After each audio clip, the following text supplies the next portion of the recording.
Good morning, everyone, and welcome back to another video with Brooklyn. How are you today? I hope you all had a wonderful Sunday night. Today is Monday morning, so I hope you all plan on having a marvelous Monday, okay?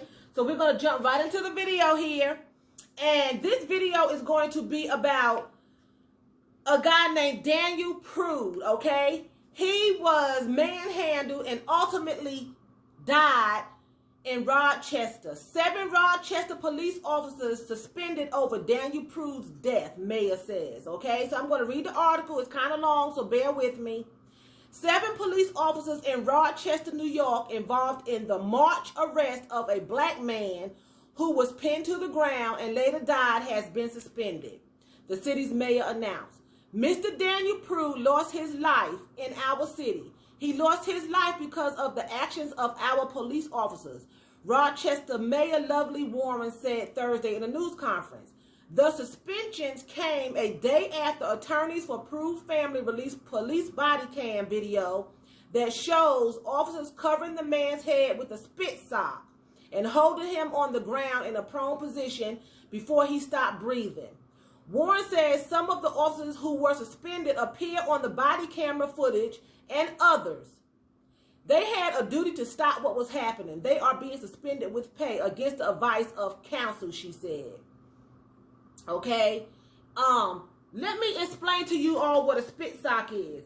Spit socks are mesh hoods that can be placed over the head of an individual to reduce the transmission of saliva or blood via spitting. EMS personnel and law enforcement often utilize spit socks to reduce the risk of bodily fluid exposure from agitated individuals. It can keep them from biting as well.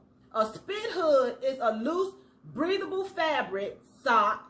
There are many designs, but the hood usually are made of porous, breathable fabrics, often mesh, that allows officers to see the suspect's face. Okay, so the spit sock is made of a mesh material, you know, and mesh has holes everywhere, so they can see your face and you can breathe. Okay, because we all know if you put something over somebody's head that doesn't have holes in it, they're going to stop breathing. Many hoods have an elastic band designed to stay loosely secured around a person's neck. The devices are intended to keep an emotionally disturbed person from biting or spitting, not just to prevent the spread of disease. Okay? It comes with a warning. Warning, improper use of transport hoods, aka spit sock, can cause injury or death. Improper use may cause asphyxiation, suffocating, or drowning in one's own fluid. Okay? So, it says here, institutional racism led to Daniel Prude's death. I won't deny it. This is the mayor. I stand before it and I call for justice upon it, Warren said. Prude's daughter is calling for the officers firing and wants them to be prosecuted over her father's death. They should be arrested and tried as killers that they are. Okay? It says here, Daniel Prude's brother Joe called the Rochester Police Department for help, the family says. The video provided by attorneys show officers handcuffed Prude, who was naked, in the middle of a snowy wet street and placing a covering over his head. Several minutes later, EMTs arrived and began to perform chest compressions, the video shows. He is then placed on a gurney and into an ambulance. When Prude arrived at the hospital, he was brain dead, his brother said. He died a week later. His death is ruled a homicide by the Monroe County medical examiner. So they are saying that these police officers actually killed this man, okay? According to a copy of the autopsy report obtained by the lawyers for his family. The report cites complications of asphyxia. I just read that. If you use it the wrong way, it can cause asphyxia, okay? Asphyxia is the state or process of being deprived of oxygen, which can result in unconsciousness or death. Suffocation, external pressure on the neck. Suffocation is the state or process of dying from being deprived of air or unable to breathe, difficulty in breathing. Okay? So it was cited as complications of asphyxia in the setting of physical restraint as a finding. The report also cited excited delirium and acute PCP intoxication as causes of death, okay? So, the officers involved were not initially suspended or did not receive any disciplinary action. The union representing Rochester police officers had said in a statement to CNN that they have concerns about the incident and are working to gather more information. Joe Prude said, police have killed a defenseless black man and called his brother's death cold-blooded murder. Okay?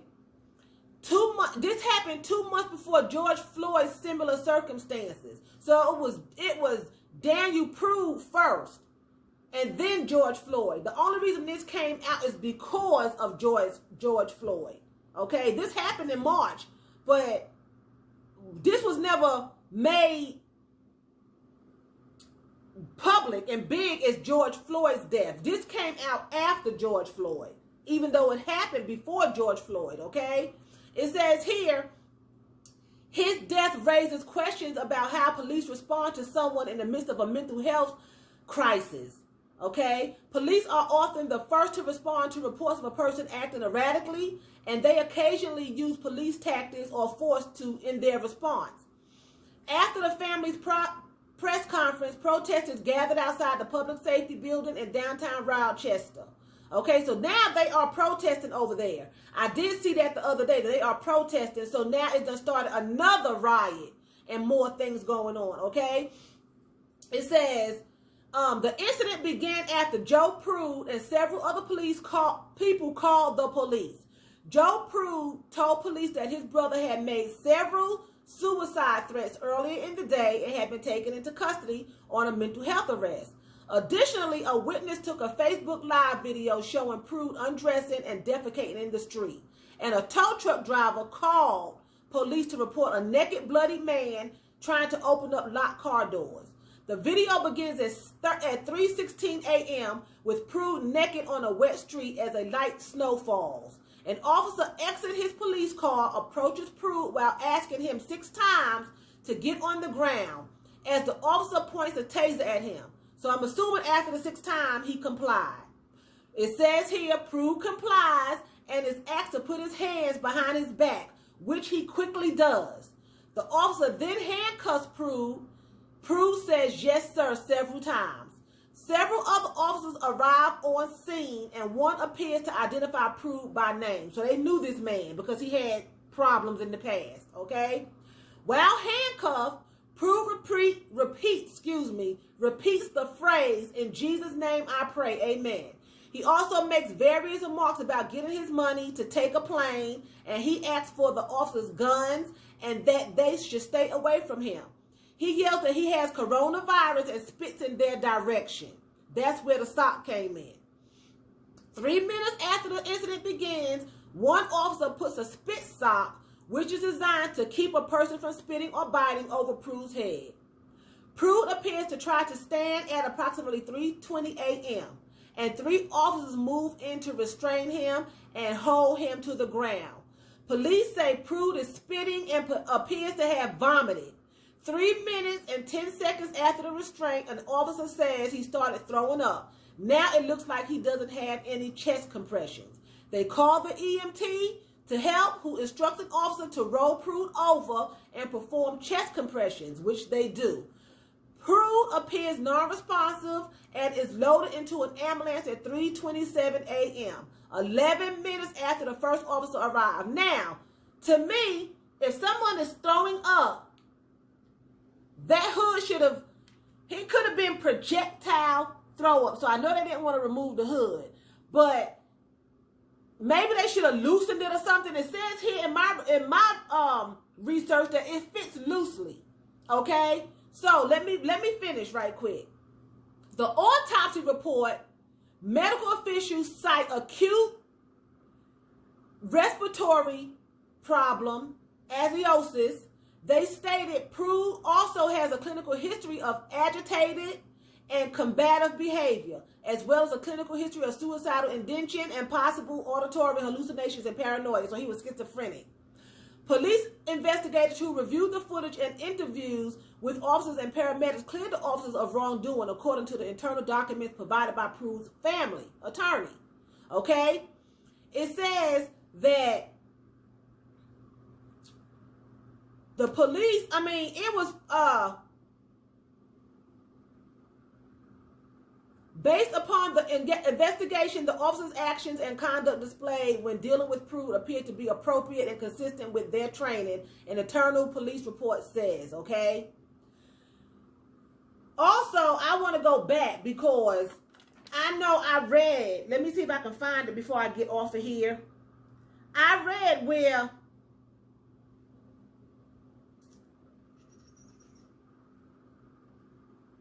they cited this as a homicide. I don't know. I don't even think I read that part in here because my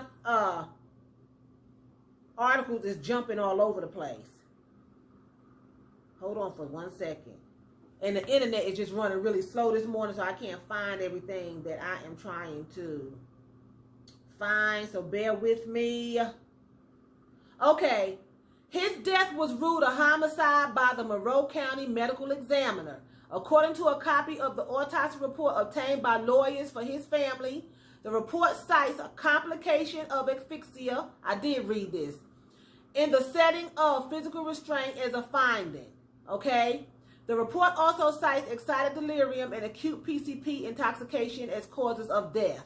I knew I read this, okay? So that sock, some kind of way, caused some death. Even though he had PCP in his body, that was a contribution as well to his death. But also, they're saying that it was a homicide. This was cited as homicide.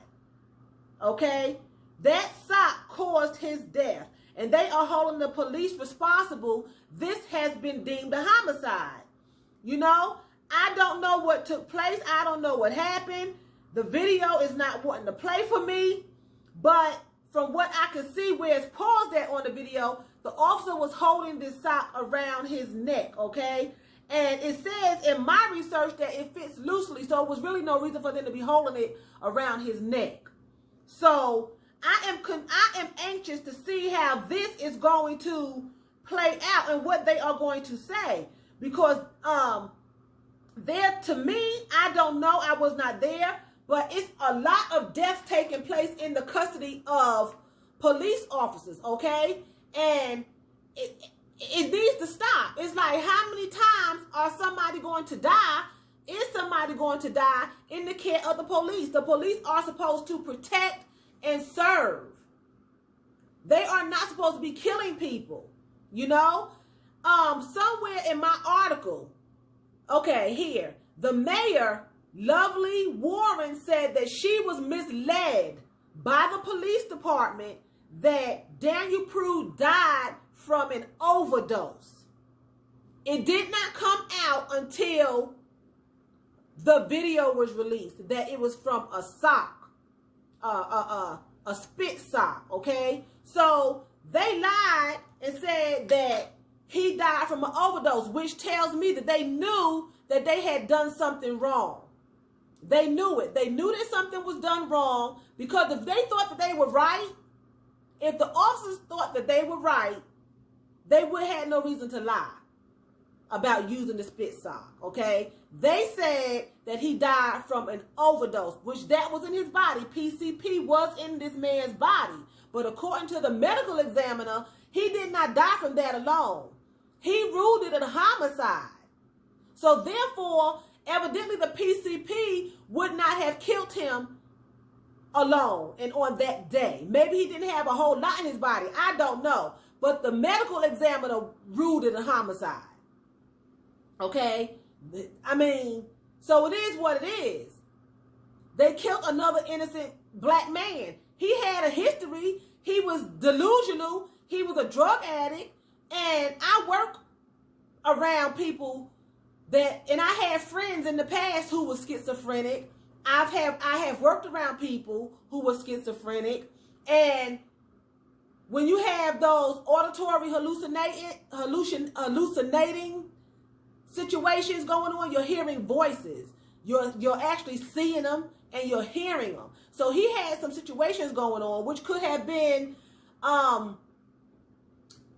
encouraged through the PCP.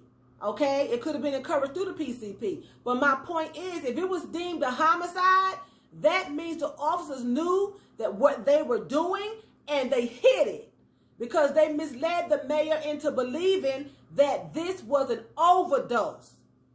It was an overdose that he died from, okay, until he was examined and it comes to find out that it was a homicide. He was murdered. At the end of the day, he was murdered. I don't care what he had in his system. He was murdered. That may have been a contributing factor in his death, but that wasn't the cause of his death. It was a homicide. So therefore, if it was a homicide, it was done by the police. And a homicide is an intentional act. Okay, it's an intentional act because I'm going to look that up. Matter of fact. Okay, Google, what's the meaning of homicide? The deliberate and unlawful killing of one person by another. Murder. So they knew what they were doing. They knew that they were killing this man because it was ruled a homicide. Not an accidental death, not an overdose. Although he was high, it was ruled a homicide. That's why they hid it, because they knew that they were killing this man. They deliberately killed his man. It says here, homicide, the deliberate and unlawful killing. Deliberate means on purpose. And unlawful, illegal. You broke the law. It wasn't self-defense. They killed him on purpose, according to the medical examiner. They are supposed to protect and serve not just civilians standing to the side watching, keeping us out of harm's way, but the person that they are there to help. They are supposed to protect Daniel Prude, George Floyd, Jacob Blake, and anyone else. They are supposed to protect these people and serve them by getting them into custody, getting them the help they need safely and secure and in one piece whole. But they're killing these people. Knees on the neck, shooting, choking, suffocating, plain outright murder. You can't even go to the police department and trust that you're going to be safe and taken care of because they're killing you. And then they're lying about it. They had this mayor thinking that he died from an overdose. They would let go. They weren't suspended. Nothing happened until the video came out. And it only came out after Daniel Floyd, because this happened before Daniel Floyd. It happened before. It came out after. Now they're protesting over there in Rochester, New York, and making a ruckus. And people don't want to hear all that fighting now. Oh, they protesting this and that. But people are tired of dying and getting killed. Their children dying, their husbands. They're tired of it. You know, it doesn't make any sense why you cannot even go to the police and be safe anymore these days. You just can't. You can't. It's like you have to go where you have to go and come and go home. This man had a mental problem. They said he had a history of mental defect. The officer that arrived on the scene talked to him by name, so they know he had a problem. If they called the police on him before, they know this man had a history. They should have known how to handle this situation. They are trained in these situations. Police officers are trained to handle these situations, and they're not handling them the right way. They're not. They are doing what they want to do to people. They're taking lives. They are playing God. And it's not their place to kill folk. It's not their place to harm people unless it's necessary. You don't do things unless you necessarily have to defend someone. They are to protect and they are to serve all when you take that oath. They, at the end of the day, are supposed to try to take you into custody alive and in well-being. That's their responsibility. But that's not happening here lately. Everybody that's being arrested is being killed or wounded some kind of way. You know? So you all be safe out there. My video was all over the place this morning. I'm on my way to work. And but I hope you all could get the gist of what I was trying to say. I hope you all enjoyed my video. I hope you all have a marvelous Monday. And with that being said, I'm going to say vielen Dank. That's thank you very much in German. So vielen Dank for watching me. And choose, that's what? That's bye in German. You all have a marvelous day.